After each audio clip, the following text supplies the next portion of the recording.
Urbanization has been increasing at a dramatic rate and is expected to continue growing significantly for the remainder of this century. And that's really creating a lot of problems for our cities as well as the people who are living there. A fast-growing urban population coupled with climate change is going to create a lot of problems for our cities on how they can actually provide that high quality of life for the residents living there. Yet at the same time, how they can also mitigate the effects of climate change and how they can lower our impacts on the environment. The creation of sustainable cities is actually no longer an option. It has become a necessity. And we're not just talking about sustainable cities here, we're talking about the next evolution of sustainable cities, the next generation of sustainable cities. So a common definition of a sustainable city is one that provides the highest quality of life together with the lowest environmental footprint, whilst also ensuring that the needs of future generations are not compromised. Yet we need to think beyond just that, right? So we need to think not just of sustainable cities meeting the needs of current generations, but also how they can be climate positive cities, cities that produce more food and energy than they consume. So today we are still at the very early stages in the evolution of sustainable cities. The concept of a sustainable city is rapidly evolving as urban challenges grow, lifestyle habits change, and socio-economic challenges expand. What we're seeing is even new technologies are emerging. If you go back to technology 2 decades ago and compare it to where we are now, obviously a lot has improved. They're more efficient, they're more affordable. And also the increased rate of climate change is also fueling new thinking in the planning of the next generation of sustainable cities. And new benchmarks are also emerging. The key question everyone is asking is, what does these models of these cities look like? What do they feel like? What does it feel like to actually live in a city that is sustainable, but a city that's climate positive? What types of design strategies, initiatives, and what kind of targets do we need to adopt in order to create such a city?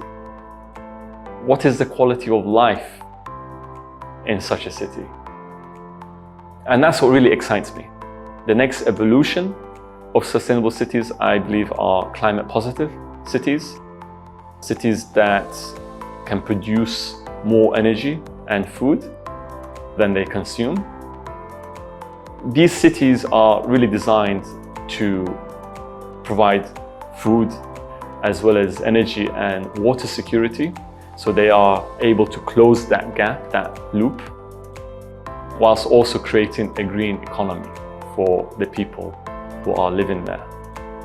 When we commit to develop a sustainable city, we must always understand that there's a process that takes quite a lot of effort and time in order to create the highest, let's say, standards of sustainability. It takes a holistic approach to provide different solutions, and we're not talking just about providing one solution, but solutions that are multifunctional, solutions that address all the 3 pillars of sustainability. So we're talking about solutions that can cater for the social aspects of sustainability, the economic, as well as the environmental. So it's how to create these solutions that can hit all of these 3 targets and pillars.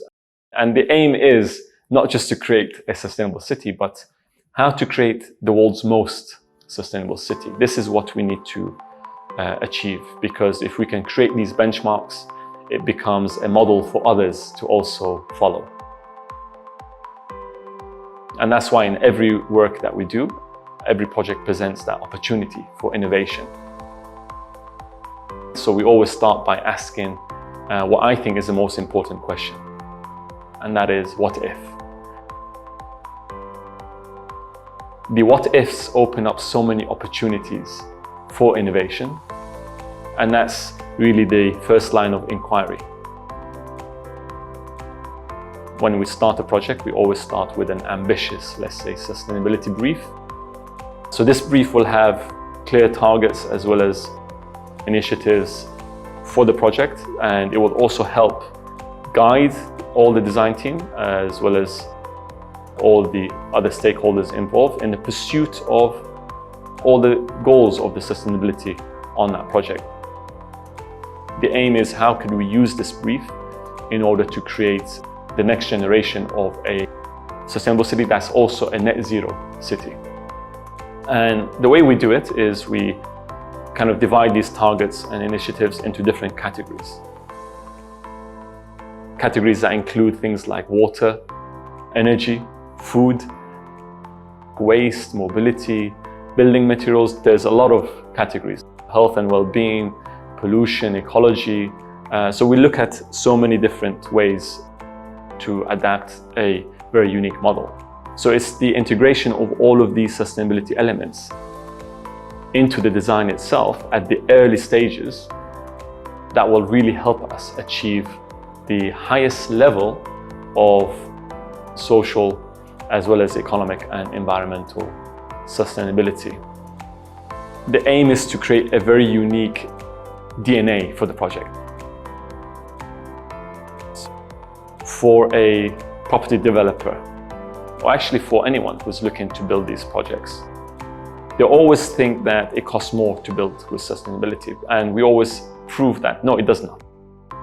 If you can start by very basic principles and very basic techniques, you have already reduced a large amount of energy. So basic decisions such as orientation, density as well as form, these will provide the biggest environmental gains on a project, yet these actually require the least financial investments. The basic design decisions, these are free. This is up to the planner or the designer.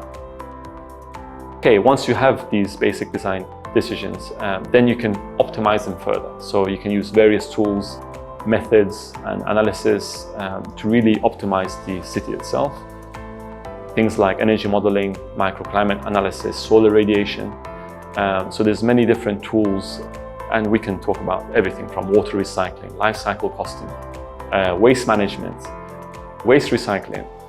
So there's a lot of exercises that needs to go through to further optimize the sustainability of the city itself. So all of these initiatives which are used to develop the designs, these will help us create a low carbon design. Inclusivity is also a key target of sustainable cities. Yet it's quite an amazing thing that most of our cities are not inclusive. An inclusive city will value the needs of all people equally. This includes even the most marginalized people in our societies.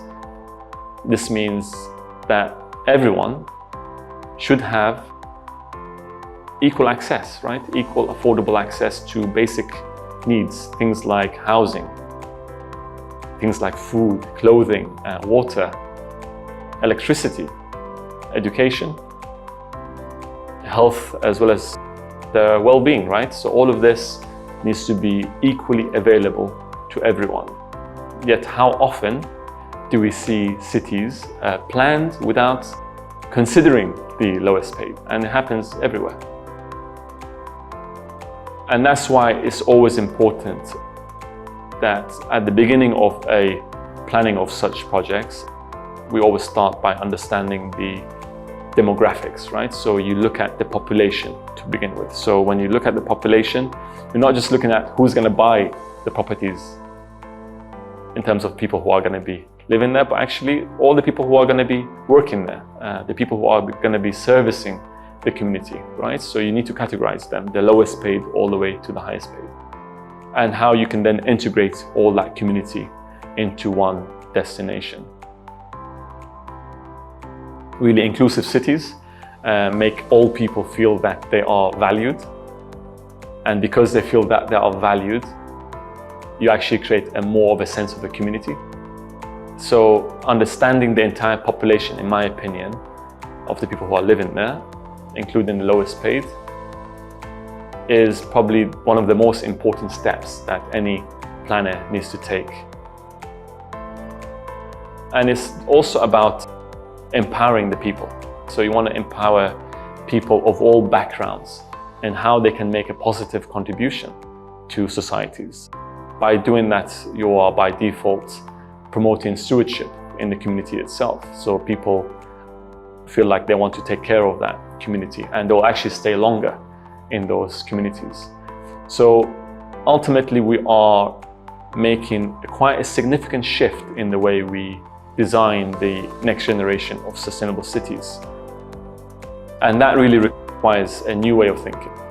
We need to really think differently if we want to transform our cities in such a holistic way that they can improve the quality of the life, they can improve the quality of inclusivity, they can improve the equality, the resilience, and also at the end it's about how to improve the prosperity as well as the health, and so much more.